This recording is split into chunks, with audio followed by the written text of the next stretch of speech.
ನಮಸ್ಕಾರ ಆತ್ಮೀಯ ಸೈಕ್ಲಿಂಗ್ ಮಿತ್ರರೇ.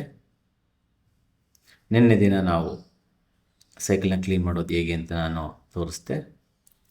ಈ ದಿನ ಹೇಗೆ ಪ್ರಾರಂಭ ಮಾಡ್ತೀನಿ ಅಂತ ನಾನು ಯೋಚಿಸ್ತೀನಿ ಮತ್ತು ನನ್ನ ಅನುಭವವನ್ನು ನಿಮ್ಮ ಜೊತೆ ಹಂಚ್ಕೋತೀನಿ. ಡೇ 2 ಎರಡನೇ ದಿನ ಬೆಳಗ್ಗೆನೇ ನಾನು 5:30 ಗಂಟೆಗೆ ಎದ್ದೆ. ಮಾಮೂಲಿ ಫ್ರೆಶ್ ಅಪ್ ಆಗಿ ನನಗೊಂದು ಬೆಳಗ್ಗೆ ಎದ್ದ ತಕ್ಷಣ ಒಂದು ಲೋಟ ಬಿಸಿನೀರು ಕುಡಿಯೋ ಅಭ್ಯಾಸ ಇದೆ. ಹಾಗಾಗಿ ಕೆಟ್ಟಲಲ್ಲಿ ಬಿಸಿನೀರನ್ನು ಕಾಯಿಸ್ಕೊಂಡು ಆರಾಮಾಗಿ ಒಂದು ಲೋಟ ಬಿಸಿನೀರನ್ನು ಕುಡಿದೆ.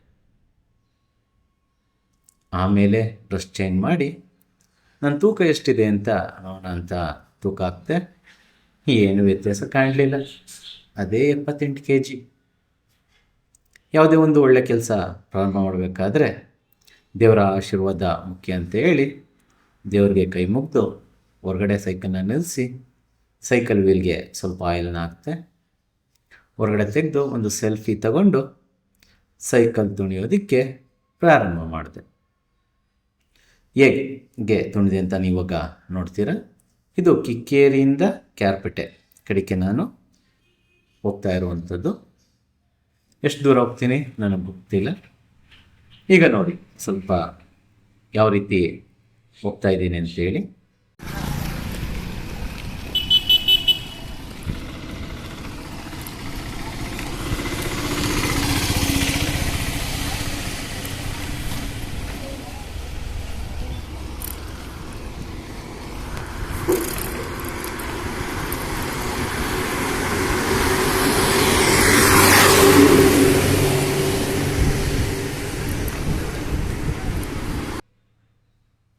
ಹೋಗೋ ದಾರಿಯಲ್ಲಿ ನಮ್ಮ ಗ್ರಾಮ ದೇವತೆಯಾದ ಸಿಂಗಮ್ಮನವ್ರ ಗುಡಿ ಇದೆ. ನಮ್ಮ ಸಿಂಗಮ್ಮನವ್ರಿಗೆ ಒಂದು ನಮಸ್ಕಾರ ಮಾಡಿ ಮತ್ತೆ ನನ್ನ ಪ್ರಯಾಣವನ್ನು ಮುಂದುವರಿಸಿದೆ. 1 ಕಿಲೋಮೀಟ್ರು ಯಾವುದೇ ರೀತಿ ಅಪ್ಪು ಅಥವಾ ಫುಲ್ಲಿ ಡೌನ್ ಆ ಥರ ಯಾವುದು ರೋಡಿಲ್ಲ. ಒಂದು ನಾರ್ಮಲ್ಲಾಗಿ ರೋಡಿತ್ತು. ಅಂದರೆ ನಾರ್ಮಲಾಗಿ ಪೆಡಲ್ ಮಾಡುವುದು, ಆರಾಮಾಗಿ ಪೆಡಲ್ ಮಾಡಿಕೊಂಡು 1 ಕಿಲೋಮೀಟ್ರ್ ತನಕ ಹೋಗಿದ್ದೀನಿ. ಈಗ ನೋಡಿ,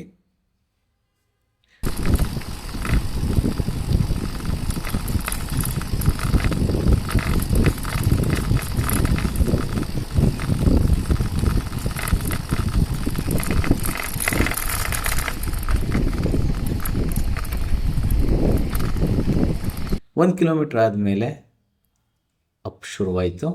1 ಕಿಲೋಮೀಟ್ರ್ ಅಪ್ಪಿದೆ. ಗೇರ್ ಶಿಫ್ಟಿಂಗ್ ಮಾಡಿದೆ. ಗೇರ್ ಶಿಫ್ಟಿಂಗ್ ಮಾಡ್ತಾ ನಾರ್ಮಲಾಗೆ ಹತ್ತಿಸ್ದೆ. ಯಾವುದೇ ರೀತಿ ಅಷ್ಟೊಂದೇನು ಟಯರ್ಡ್ ಆಗಲಿಲ್ಲ ನನಗೆ. ಮುಂದೆ ಒಂದು ಮೈಸೂರು ಮಲ್ಲಿಗೆ ಖ್ಯಾತಿಯ KS ನರಸಿಂಹಸ್ವಾಮಿ ಹೊರತವರವ್ರಿಗೆ ವಂದನೆಗಳು ಅಂತೇಳಿ ದೊಡ್ಡ ಒಂದು ಆರ್ಚ್ ಇತ್ತು. ಅಲ್ಲಿಂದ ಮುಂದಕ್ಕೆ ಡೌನ್, ರೋಡ್ ಫುಲ್ ಡೌನ್ ಇತ್ತು. 1 ಕಿಲೋಮೀಟ್ರ್ ಡೌನ್ ಇದೆ. ಮತ್ತೆ ನಾರ್ಮಲ್ಲಾಗಿ ಹೋಗ್ತಾ ಇದ್ದೆ.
ಒಂದು ಕಿಲೋಮೀಟ್ರ್ ಆಯಿತು. ಮುಂದೆ ಅಪ್ಪಿದೆ. ನನಗೆ ಗೊತ್ತಾಯಿತು, ನಾನು ಅಪ್ಪಿಸಿದ್ರೆ ನನ್ನ ಕಾಲು ಗ್ಯಾರಂಟಿ ನೋವಾಗುತ್ತೆ ಅಂತ ಹೇಳಿ. ಅಲ್ಲಿಂದ ಇಲ್ಲಿ ತನಕ ಅಲ್ಲಿಗೆ ಸ್ಟಾಪ್ ಮಾಡಿದೆ ನಾನು. ಒಟ್ಟು ನಮ್ಮ ಮನೆಯಿಂದ ಈ ಕೋಡಿಮರದಿಂದ ಮುಂದೆ ಒಟ್ಕಳಿಗಿಂತ ಹಿಂದೆ ಬರುತ್ತೆ ಪ್ಲೇಸ್ ಅದು. ಅಲ್ಲಿಗೆ 3.1 ಕಿಲೋಮೀಟರ್ ತನಕ ನಾನು ಸೈಕಲ್ ಪೆಡಲ್ ಮಾಡಿದ್ದೀನಿ. ಮುಂದೆ ನೋಡೋಣ ಅಂತ ಹೋದರೆ ಹೆದರಿಕೆ ಆಯಿತು, ಅಪ್ಪಿದೆ.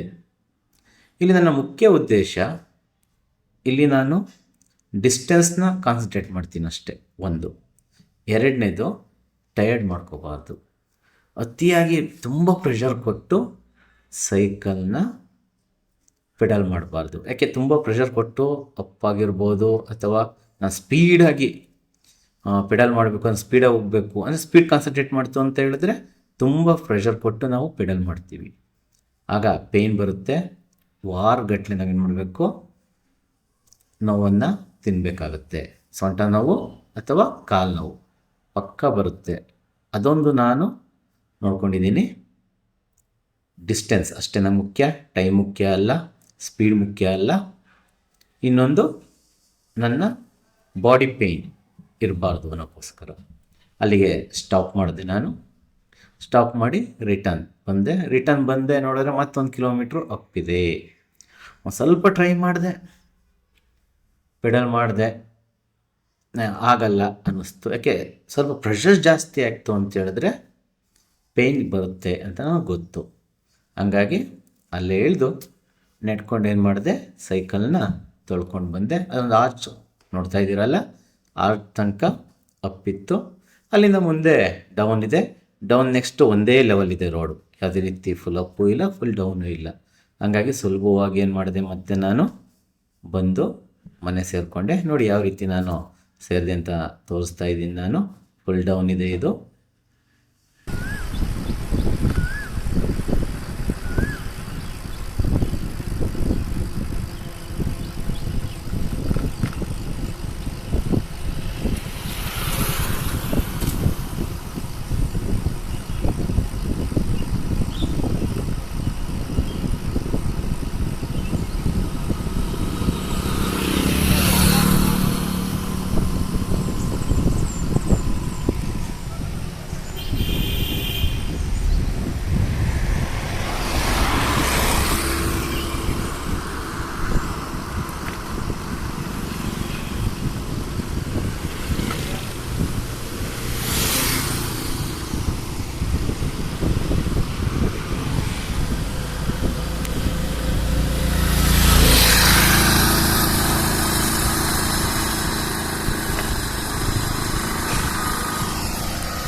ಈಗ ಮನೆ ಹತ್ರ ಬಂದು ನಾನು ನೋಡಿ ಅಲ್ಲೂ ಡೌನ್ ಇದೆ, ಬಂದು ಗೇಟ್ಗೆ ಟಚ್ ಮಾಡಿದೆ. ಗೇಟ್ ಓಪನ್ ಆಯಿತು.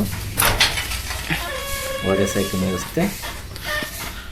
ಒಟ್ಟು 3.1 ಬೇಡ, 6 ಕಿಲೋಮೀಟ್ರು ನಾನೇನು ಮಾಡಿದ್ದೀನಿ ಇವತ್ತು, ಪೆಡಲ್ನ ಮಾಡಿದ್ದೀನಿ. ಸಾಕಿಷ್ಟು. ಯಾಕೆ ನಾವು ಒಂದು ಉದಾಹರಣೆ ಏನಪ್ಪ ಅಂತ ಹೇಳಿದ್ರೆ, ಟ್ರೆಕ್ಕಿಂಗ್ ಮಾಡೋಕ್ಕೆ ಹೋದಾಗ 7-8 ಕಿಲೋಮೀಟ್ರು ನಡೆಯೋವು, ಬಂದಮೇಲೆ 15 ದಿನ ಸುಧಾರಿಸ್ಕೊಳ್ಳವು. ಆ ಥರ ಆಗೋದು ಬೇಡ ಅಂತ ಹೇಳಿ ಕಮ್ಮಿ ಡಿಸ್ಟೆನ್ಸೇ ಆಗಲಿ, ಪ್ರೆಷರ್ ಕೊಟ್ಟು ಯಾವುದೇ ಕಾರಣಕ್ಕೂ ಪೆಡಲ್ನ ಮಾಡಬಾರ್ದು ಅಂತ ಹೇಳಿ ನಾನು ಜಾಸ್ತಿ ದೂರ ಹೋಗೋಕ್ಕೆ ಇಷ್ಟಪಡಲಿಲ್ಲ. ನೆಕ್ಸ್ಟ್ ಡೇ ಏನಾದ್ರು ಹೆಚ್ಚಿಗೆ ಹೋಗೋದಕ್ಕೇನಾದ್ರು ಪ್ರಯತ್ನ ಮಾಡೋಣ ಅಂತ ಹೇಳ್ತಾ ನಾಳಿನ ವಿಡಿಯೋದಲ್ಲಿ ಏನಾಗಿದೆ ನನ್ನ ಅನುಭವವನ್ನು ನಿಮ್ಮ ಜೊತೆಗೆ ಹಂಚ್ಕೋತೀನಿ. Thank you, bye.